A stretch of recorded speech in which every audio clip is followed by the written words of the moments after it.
Good afternoon, and welcome to the Good Plates Kitchen.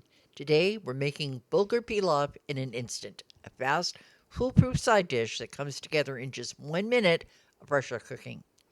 Bulgur wheat has been a staple of Middle East and Mediterranean cooking for thousands of years.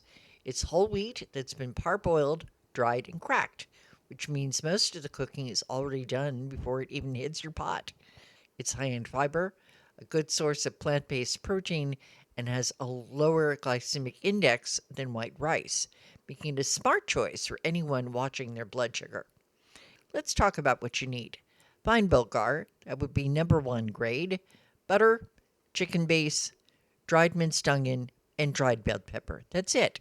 The key to a great pilaf is toasting. We start by sauteing our aromatics in butter right in the Instant Pot. That's the minced onion and bell pepper getting fragrant and just starting to color. Then we add the dry bulgur and stir it into the butter.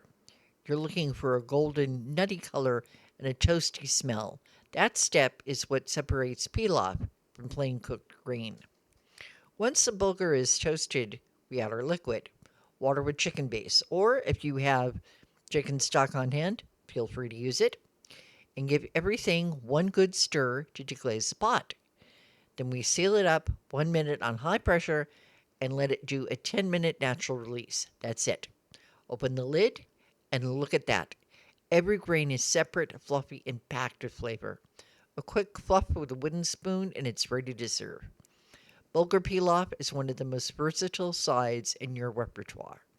It's wonderful alongside roasted chicken, lamb, or just about anything with a good sauce to soak into it. Thanks for watching. See you next time on The Good Plate. And remember, forever forward, forever flavorful. Yum, yum!